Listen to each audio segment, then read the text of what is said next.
Well!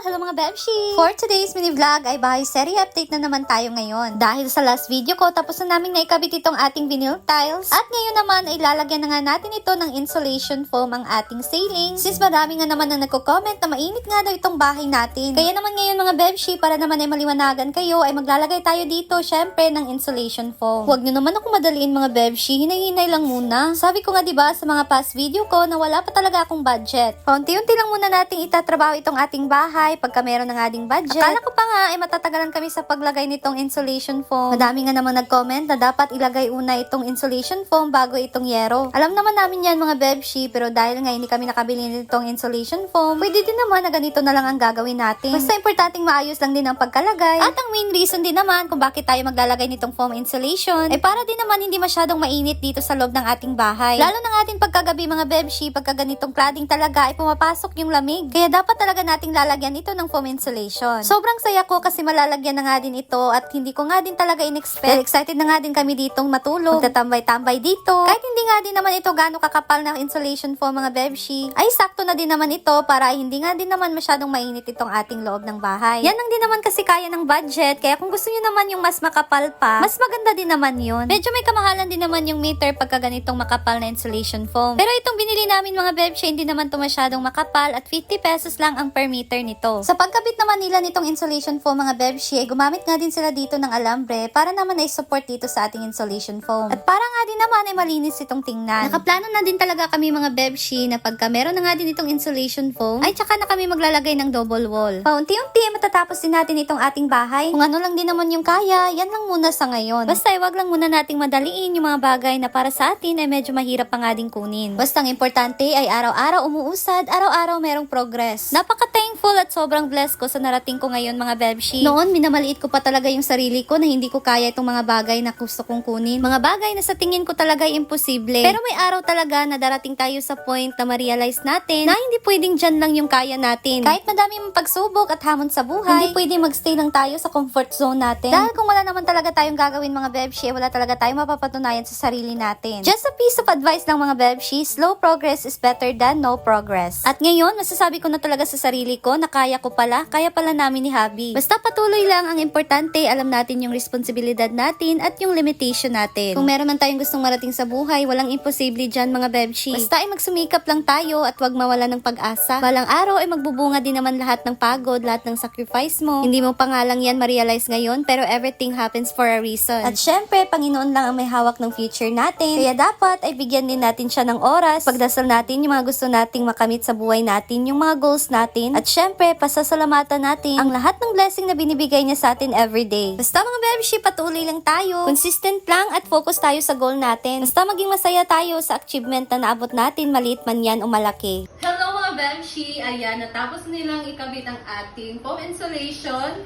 So, ito na siya mga Bebshi, ang kanyang itsura dito sa taas. So, maraming nagko-comment sa akin na mali nga daw yung pagkabit ng ating foam insulation. Yes, dahil dapat unahin daw yung yero, di ba? Oo, dapat nga namang unahin yung insulation foam bago ang yero. Pero dahil nga wala kaming budget, hindi kami nakapag-budget nitong foam insulation, kaya na ngayon pa lang namin siya nalagyan. So okay lang din naman as long as meron ng pagbabago, hindi na masyadong mainit dito sa loob.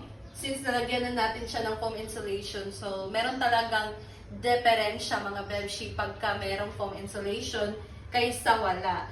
So, I'm so happy dahil natapos na, and yung kulang na lang din ay lalagyan pa din naman namin dito. So, ngayon na lang pagka makabili na kami ng pang double wall namin na marine, tsaka na namin nilagay ang foam insulation dito. Marami pa namang sobra, so hindi lang muna namin siya nilagay dahil baka mapunit. So, lalagyan ko ni Habi ng temporary lang na ilaw para pwede na kami dito magtambay mamayang gabi or anything, pwede kami matulog. Pero, hindi ko alam kung pwede na ba. Hindi pa na-bless. Hindi na ba? Tambay-tambay lang muna kasi si Nick mahilig siya. Ang tagal na kasi matulog ni Nick. So, mamaya dito kami magpapalipas ng gabi hanggang sa maisipan niyang matulog na. Oo. So, si Nick gusto niya talaga magtambay dito. Sinasabi niya sa amin, go upstairs daw na Nick's house. So, So, ayan, pabigyan natin ng bata mamaya. Kung makabitan ni Habi ng, ng ilaw. Ano lang naman na ilaw yung extension Oo, lang. isa Kasi lang. meron naman doon, tapos dyan lang ilagay. Ano Dito lang, lang basta ilagay. magkailaw lang kasi Oo. ang yun nga, gusto ni nanay na pumunta dito, gumagamit kami ng flashlight, madilim pa rin. Oo, madilim pa rin kasi. Lagyan namin ng So, ilaw. ayan mga Bebshi, ang update natin ngayon. And so far, hinay-hinay no, pero may improvement araw-araw. Araw-araw, may improvement.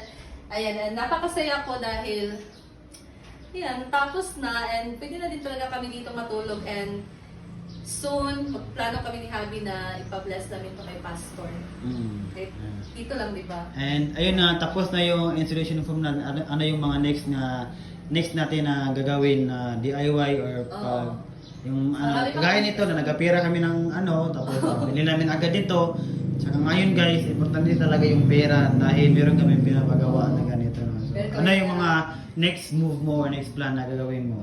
So, my next plan, syempre, ang ating alcoba or sa ating ceiling para hindi na siya mainit. And I hope talaga na masali na din namin ang pagbili dito sa ating marine nang matakpan na dito. Kasi ang daming nagsasabi, ang init nga daw ng bahay, para nga daw ang oven. Naku, hindi naman silang titira kami naman. Hindi Tsaka- naman siya mainit kasi mahangin din naman. Kaya nga mayroong bintana. Tsaka before tayo maglagay ng kisame, yung wiring muna yung Yung palagay wiring natin. pala, I Kasi mean, oo. matatakpan siya. Kahit wiring lang muna. Yes. Yung Wiring mga lang Samsung pala. box, ganun. Kasi meron namang pedidos, no? Nagpa-pinilos na kami, nagpaano na kami kung ilang wirings or ilang mga kailangan namin. And Magkano mga almost, kailangan ano yun? namin. Magkano ngayon? So, it cost 10K na lahat. Direct na dun sa nila mama. Hindi kami mag-client dyan, meron kami dapat gawin na direct na sa kuryente. Hindi na kina mama. Ayan mga Belshi, so ano pa ba? And syempre yung bibili tayo ng curtain, di ba? Oo, kasi pag tutulugan na namin, lalo na dito na Curtain part. pala. Oo, dito na part Dito kasi pag kasi. umaga, ang tagal kasi gumising ni Nick na sa mga 8 or 9. Mainit na So yung dito. sikat ng araw, dapat pag Diba? Kasi sunrise dito ang Pag sunrise. nagising tayo ng madaling araw, Medyo i-close na mainit natin siya. agad dyan. Para Marami bang dapat bilhin mga Belshi, like kung dito na kami matutulog, kailangan namin muli ng curtain para malagyan na to. oo. Kasi meron mga curtain si mama, mga ano dyan, pwede din naman yung gamitin. Oh, pansamantala. Pero dito kailangan namin ng bed, Foam. foam. So yan mga gusto kong bilhin. And yung storage box or mga cabinet na kahit plastic lang or basta malagyan lang ng mga damit namin para ma-transfer na namin dito. So far, And lalong-lalo na yung pintuan natin dyan. pintuan pala. Mm. Ilak na lang ni siya. Oh, gagawa na lang yan. Lagyan na lang ng- namin to ng lock lock. muna. Pero mas, kailangan di siya pa ng sensor dito. Lock mo lang ko lang.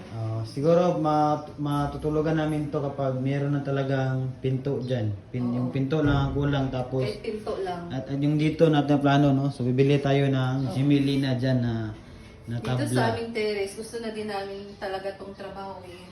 Kasi mahilig talaga kami magtambay-tambay. And bibilhan namin yan ng tabla daw sabi ni Habi na Jimelina. Kasi yung similina na nakahoy is hindi siya na ng tubig. Ulan, kahit mababasa. Kahit mabasa siya. Oo. Okay. Kasi ang kulang pa dito sa aming terrace yung tubular. Yung tubular siguro, yung mga budget nandyan sa tubular is nasa mga 1.5. Oo. Tapos yung sa kahoy naman is nasa mga 2K. So yun, 3.5 lahat. Tapos sahod pa Tapos ng trabahante. pero one day lang naman yung gagawin kasi yung tabla ano lang naman, madali lang naman yan. So, yan yung kulang mga Bebshi and soon, tatapuin natin yan pag makabudget na. Ayan.